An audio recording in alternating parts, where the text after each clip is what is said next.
Thanks a lot, Adam, for this colorful, very unique interpretation of Aladdin's tale. Oh, thank you. There are many aspects I think we should go through, but let's start at the very beginning. How did you come up with this idea, with this kind of Aladdin tale? Well, you know, I think like I had a you know, like a really strong idea that I wanted to make Aladdin, which is like makes no sense. It just was like, you know, really occurred to me, and then I was like looking for a reason, you know, like why should I make it? And I'm mentioning it to everybody, like, hey, I was thinking about making Aladdin, and kind of like seeing how that sounds. And some people are like, and then some people are like, oh, that sounds cool. What would it be like? You know, and I was like, okay, well, you know, then I had to come up with like why I'm making it, and then I was just sort of looking at the different symbols in the movie, and I was thinking about each symbol separately, you know, like the genie and the wishes, you know, and then I was like, okay, well, what's like a, you know, a contemporary way to interpret this? Maybe it's like a 3D printer, and, you know, like, what's a way to interpret a modern-day princess? And I was like, maybe it's like a Kardashian, you know? And so so I found Bip Ling, the actress from England, who was really like kind of living that life a bit. I mean, you know, in a bit of an ironic way, but, you know, she really, like, I felt like she's really, I mean, you know, she's really living it, so it was cool, you know. What I really loved is this mixture of humor and philosophy. Oh, thanks. So it's funny, but there's depth. Yeah. Yeah, you know, I guess you agree too. So is that worrying you in your everyday life? Technology, pornography, taking over our culture, our society? Or? I mean, yeah. I mean, to some degree, I think like, well, I mean, I should say like, I think that you know, a lot of my like artwork has kind of like incorporated humor and has been sort of like really like always between being like really serious and also being funny, and like I think that like I like to make artwork that I think is like entertaining, and that's a big part of it for me. And maybe I come at that as like a performer and a musician. It's like even when I'm doing like visual art or something, I'm still like, no, we have to make this like really fun, or, you know, like it's a show or something. So and you know, maybe I pictured the Aladdin world almost being like somewhere in between like the sort of like Pasolini, Jodorowsky, like Cocteau world, and also just like South Park, or like, you know, Xavier Renegade Angel or something. So I was like picturing, and I'm like, oh, this world, regular town is like Zurich, you know, like New York and South Park. It's funny that you mention now this cartoonesque feeling, because there are not many pop cultural references which come to my mind when I watch this movie, which speaks for its originality. But one thing I thought about was were the Beatles with Yellow Submarine and Help. Yes. You know, incorporating also a good sense of humor, absurd scenes, music. You know, like I feel like that it used to be like a tradition, you know, where people, I mean, you know, well, people still do it sometimes, but, you know, there is a tradition, at least I should say, like of, you know, musicians making like a weird cult movie, you know, that sort of like, and the Beatles did it, you know, and, I mean, Outkast did it. A lot of people do it. It's like Prince did it with Purple Rain, I guess, even though I don't know, I'm not crazy about that movie. I love the soundtrack too, but like, well, you know, I just think like that, I guess like, you know, I feel as a musician like this is my chance to show people the world in which my songs exist in, you know, like I'm picturing like all of these characters, and maybe like in a way I've been writing about them for years. Like if you listen to like my first album is called Garfield, and then my movie, like what is this, like 15 years later or something, is made out of Garfield parts, you know, or like the song like Chubby Princess, or like The Prince's Bed talks about these different like royal characters, and like even the song Mozzarella Swastikas is like talks about baseball miners mining baseballs, and I feel like, you know, I think I've been writing about this, and now I finally got to like draw it out and like show people like what I'm picturing. So this is like maybe a way to kind of like make like an alchemical thing happen where people could like inhabit the world in which my songs exist. Now, how typical is that also for New York? I mean, we all know the connection between Andy Warhol and the Velvet Underground, so there's a tradition too in this city, very city. So you are now working together with, I still don't know how to pronounce it, Macaulay Culkin? Yes. Okay, yes. Macaulay Culkin, difficult for... Oh, really? For a Swiss, yeah. Okay, okay. Oh, that's interesting. And... but there's also Roberto Clemente. Oh no, no, it's Francesco Clemente. You know who Roberto Clemente is, the baseball player. Sorry, yeah. So the Italian artist, yeah. So you have actors, artists. Yeah, so in Francesco Clemente, if people don't know, he's like a very amazing painter who's like I think he's shown in Basel quite a bit over the years, like maybe at like Kunsthalle and stuff, and maybe here, I don't know, but he's really like a legend, and we were looking for somebody who was like legendary to play the genie, and we were looking for a what do you call it, like a genie-like person, and so I thought of this guy. I mean, I don't know him. I didn't know him. You didn't know him? No. Ah, okay. So okay. I mean, and so Alia Shawkat, who plays Emily, Aladdin's sister in the movie, she sent me to his studio, and I just sat there and convinced him to be the genie. All right, okay. So, but is this magic happening in New York? Is that like still typical for the city, or are you an exception? Well, I don't know. I mean, like, this was a weird out of the way production, and I know what you mean about the Andy Warhol thing, and like I do feel like in a way, there's like a gonzo element to I think the movies that I've been making. It's like a little bit like fucked up or something, and I think that's how people feel when you watch like Chelsea Girls or something. You're like, oh, these guys like fucked up. But I like that, and like this was, we filmed it far away in Brooklyn. Brooklyn is not necessarily far away, but this was a part of Brooklyn that was like, there wasn't a train like 30 minutes from it, and we had to walk there every day in the summer. So once you were at this warehouse where we shot this movie, like, you were there all day. There's nowhere else to go, So it was a scene in a way. And, I do like it. I mean, in a way, like, it's kind of like, I mean, I like to work and collaborate with friends. Everyone in this movie is, mostly somebody I knew and was a friend with, and including, Jack Dishel, for example, who was in the Moldy Peaches with me, as well as Toby, and so Jack Dishel, actually, I don't know if people will even realize it until the end, but that he plays two of the main characters completely differently, like the Sultan and Uncle Gary. He's like a comedic genius, and this guy, like, I mean, can you imagine touring with that man for like years? And I'm thinking, like, why isn't this guy like in movies?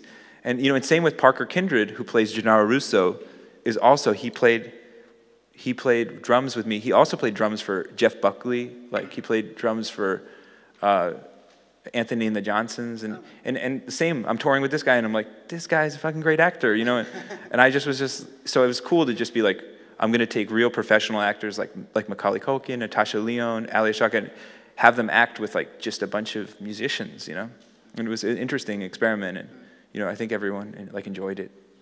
Now we are partly surrounded by the decor. Yes, yes. I mean, I guess it's the closest that you can get to being in like a video game or a cartoon, I mean, it's like a fantasy, I think, when you grow up with all that kind of media, and you think, like, I'd love to be immersed in it. And it was really Dubuffet's art that's actually going to be here next week. Right? I mean, they're setting it up to show right now. And, that art is what really, like, first inspired me to try to make this kind of sculpture. Like, I saw it when I was, I took a trip to Paris to the Pompidou, and I saw a room of Dubuffet, and it was like a drawing. And I was like, this is like a sculpture that looks like a drawing, and it really blew my mind. And did you do it also for financial reasons? I remember the Monty Python, for instance, they used coconuts instead of horses because they couldn't afford horses. Well, in the Holy Grail. So what about this project? I mean, it's a whole lot of work you've done. yeah, it's true. I mean, it is like, we're basically taking the cheapest materials that you can like ever use to build something, but we bought so fucking much of it that it was actually expensive. There was like 20 million sheets of cardboard and like 500,000 gallons of paint and house paint, you know, and plus then I had to rent a warehouse, which no matter how far away in Brooklyn I was, it was still like so expensive. And we started with a Kickstarter campaign, $50,000. Crowdfunding, yeah. Yeah, and then it went way over budget, dude. We were so far over budget. We were like lapping budgets. We were like, oh, see you on the next lap. I mean, but it was worth it. It was worth it, yeah. So, but you know, so in a way, I mean, it's funny because when people talk about movies, they're like, yeah, it's a cheap movie. It was only like $1.2 million or some shit. But I've never understood that. I mean, to me, that sounds like an expensive movie. So our movie was really cheap, but it felt really expensive. So what was the budget then? $250,000. Yeah. But I mean, if you can imagine to spend $250,000 so recklessly as I, and completely irresponsibly with a baby, you can imagine the passion that has gone into this project. But it also was a 3-year project. My last question, because before we open the discussion, is about the music. For me, there's a Gainsbourg flair. In your new songs, there's a laid-back funk in it. Yes. No, the other thing is, like, I got into this kind of folk funk thing, and you know, sure, listening to Gainsbourg, and there's like, you know, a couple of other examples, like Bill Withers or something, but like, you know, and you know, it became a thing when I was recording out in LA, and I've been recording out with basically like friends that are sort of doing like basically kind of a session job for me, and this one player, Josiah Steinbrick, who plays bass, is like the biggest Serge Gainsbourg fan of all time. Like, you know, like he has all his soundtrack album, everything.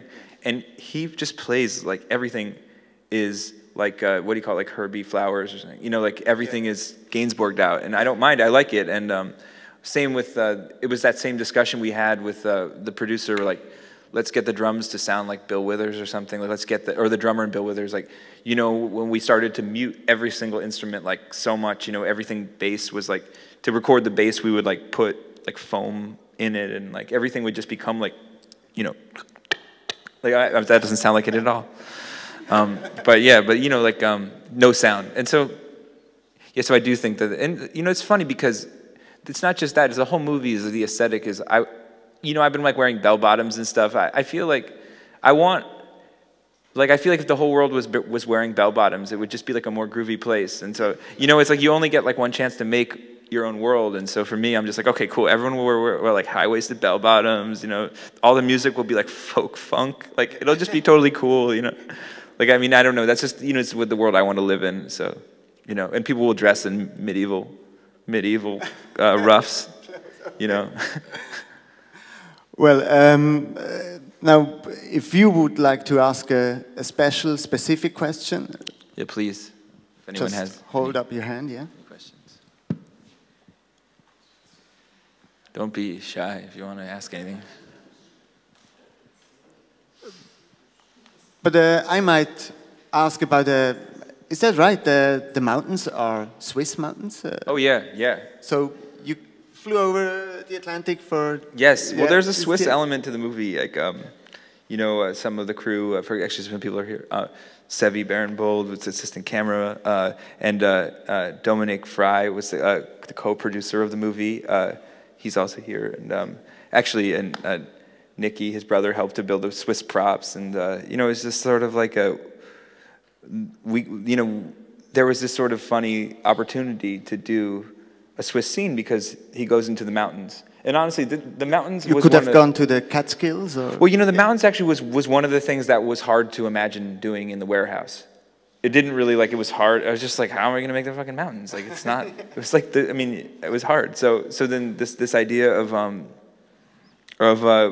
bringing them to the Alps, and it was affordable because it's just me and Jack's scene. So we're like, okay, we fly out 2 actors, you know, and they found this mountain called Diavoletza. It's in, near San Moritz or something. It's, I think, anyways, we still had to make a bunch of props, and like I couldn't fly the props over, so we set up a shop in a storefront on Langstrasse in Zurich, and like, you know, it's kind of like a street where there's like a lot of hookers and stuff, and like, so everyone's looking like in at us building all this paper mache shit, like all day long. Everyone's like, what are they doing in there? Like they're building this like, alien, and you know, and then finally we got all this stuff done. We had like a few days, and it's still drying in the car. And they have a gondola that goes up to the top of the mountain, and we're like all like load up this. We built a mine shaft and stuff. We're like all like carrying all this stuff, and we get to the top of the mountain, and there's like, you know, an alpine man who's like, "Welcome to the hotel." Like, it was so weird.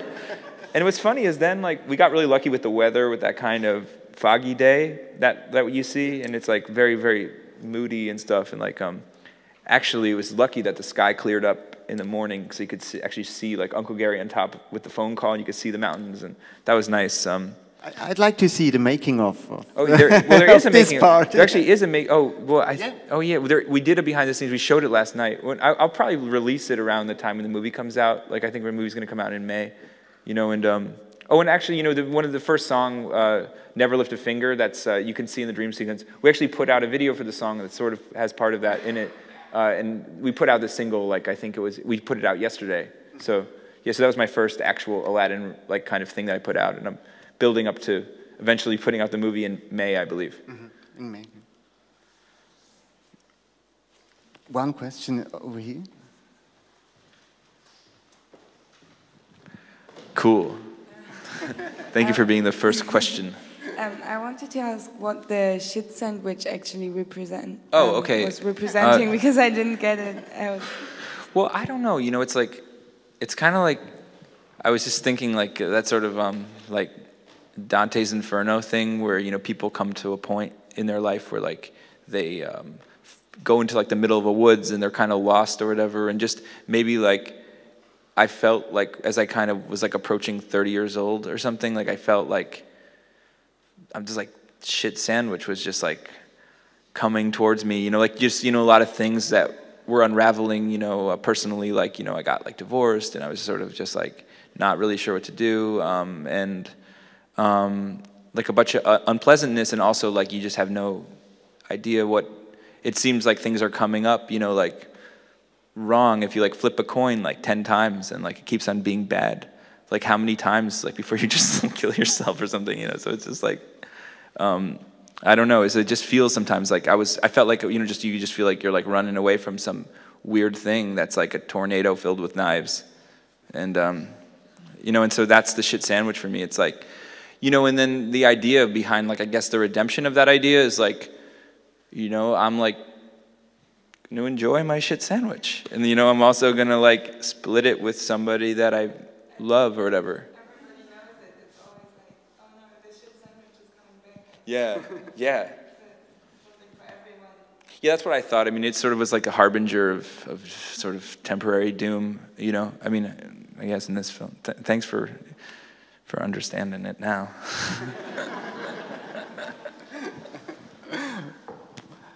Other questions?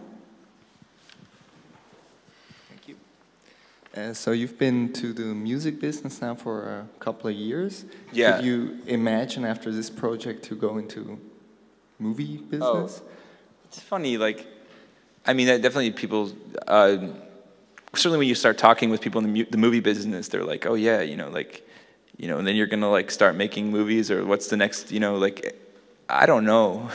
I mean, I don't think that I made this movie like because I wanted to get into like the movie business, really. I think I just like really wanted to make this particular movie, and maybe there might be like another movie that I want to make, and I would make it, I guess, but I don't know, you know, I don't really like see myself doing it like as a job or something, you know. But you know what I wondered? If this whole Aladdin project couldn't be also a topic for an off-Broadway production? Yeah, that would be cool. Theater? Yeah, that would be because fun. I really could imagine it in a theater with different stages. Yeah, maybe like a, what do you call it, a modern dance. yeah. Modern dance, yeah. Yeah, like I always notice in the New York Times, they always dedicate like a couple of pages of the art section to modern dance. So it's like a lot of print, you know. It must be important. Yeah, like I feel like I could get in there.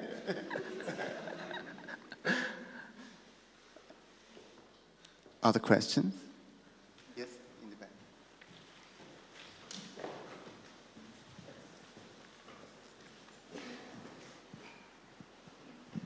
Hi. I noticed a lot the song Seabirds. Yeah. Get like as an effect almost when something particularly, I don't know how to describe it, but happened. Did you have this image in your mind like when you did the song already, or? No, no. It's actually funny because like. Did it have any connections already to this kind of story? Or? Yeah, you know, because for me, sorry. Yeah. Always when I listened to it, I had this. It really I pictured a lot because of it. It's really a cinematic, I don't know, song. Oh yeah, you know, I think that's part of it. Is that like, well, you know, I had done this music, and I had done it at the same time as I was writing the script, and so it was hard to even know where like one line would be in the script and one line would be in the song, and I just like, you know, and it was very intertwined, and I was sort of like, okay, cool. Like for example, I knew right away that like "Never Lift a Finger" is like the breakup song for, you know, Aladdin and the Princess, and like, you know, this song, Trading Our Graves, is like the anthem of the love between Miss President and Aladdin, or, you know, I had ideas about it, but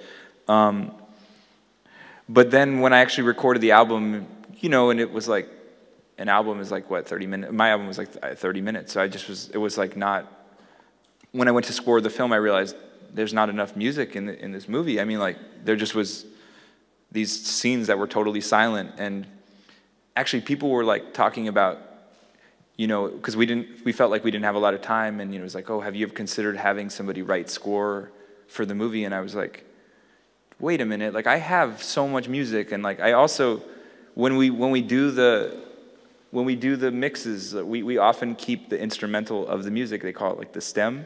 So I just was like going back on my iTunes of my old albums, and I was like, holy shit, I have like 100 instrumental songs, like, and I was kind of like going through them, and I felt so strongly that each one belonged in a certain place. And Seabirds is like, has this amazing tag beginning that's really like, not even, I'm not responsible for it all. It's really Jane Scarpintoni, who was the arranger, who's like actually Jane Scarpintoni is like a legendary like arranger who's like, she worked with like Lou Reed and like, I don't know, REM, or she's really, really serious. And so she did the Friends of Mine arrangement, she did Jack Full of Danger arrangements.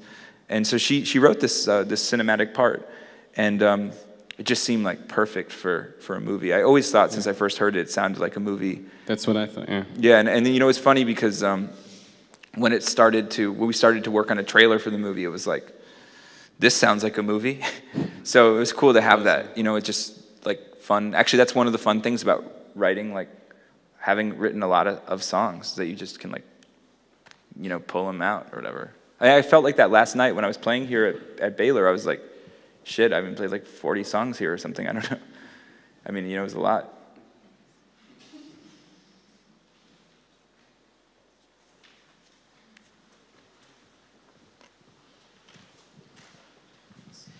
So you took 3 years to do it, yeah? And it's really quite overwhelming when you watch it. There's a lot. So how do you... was this a linear process for you, or did you kind of script it as you go and change things around and discuss and look at it again, or? Yeah, well, okay. It certainly was 3 years in the sense that it was intensive. That it was like it wasn't just like a 3 years like stop start thing. It was like a really like a 3 years work every day on it project, which is absolutely incomprehensible to me. Like, I mean, what was like I never would have pictured. I thought I could make it in a year. I wouldn't have done this movie if I thought it was going to take 3 years. It's just I was so far into it. No, I mean, but no, seriously though, that the process was kind of like I started out by a lot of writing, you know, like a lot of, and the way I do it is I take like my phone and put it on like airplane mode and just put it in like a drawer, and then I just type for 2 hours. Whatever, I give myself permission to write anything I want. It's like super embarrassing, whatever, you know.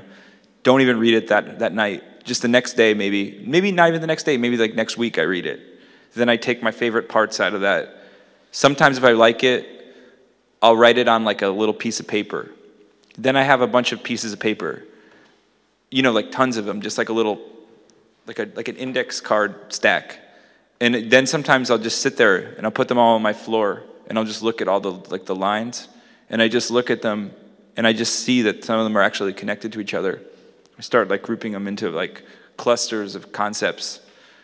And then from there, I was developing the characters, and I was like, oh yeah, that's like a total genie idea. Like everything that this part is saying is like the genie, and everything that's like this part is like the princess, and everything that's just, and it was more like kind of like a subconscious thing, like breaking down like kind of the ego and the id or whatever the apparatus is of the psyche into characters. So I began to see all the symbols and characters as just basically just being part of like a weird mechanism of my consciousness, and having like the characters basically enact different versions of myself, you know, some, you know, or whatever, or of people I know. So it felt like kind of like a spinning clock. Thanks. Yeah, thanks.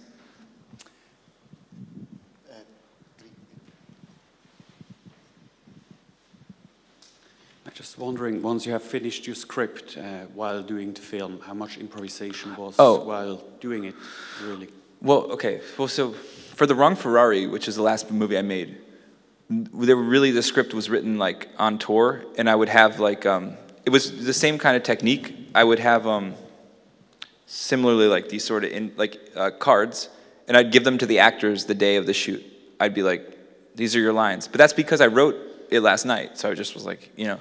And in The Wrong Ferrari, like, there was also improvisation. I don't know, it was just sort of a really unplanned event that was filmed. The whole movie was filmed with an iPhone because that's the only way that you can like film something that's like has no plan. But this movie really, I think because I had done a Kickstarter and like people had like actually like paid money for this movie already, like, and it just seemed like way higher stakes as far as the responsibility goes, and also because I was asking the actors to like really commit to the role, and like, you know, it was the shoot of the movie was over 30 something days. It was like 30, maybe 40 days. It was really a long shoot, so it felt like, well, most of the actors were like, I want to see a script, you know, put it down on paper if you want to make Aladdin. So I had to write a script, and I did write a script, and then I would say that a lot of the actors improvised, particularly in just that I really picked the people who I thought could do the role. Like, I just really thought that everybody I picked was like really a lot like the character, or I just knew how they would do it. And I really didn't give a lot of direction to people about how to act.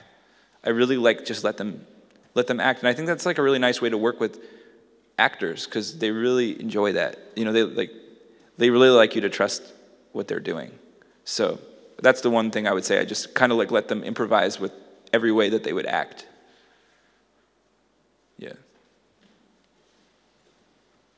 Oh, and the other thing is that also that I wrote the script was really long. I had no idea. Like, I've never written a script. The script was like way too long. This movie was like 2 hours long.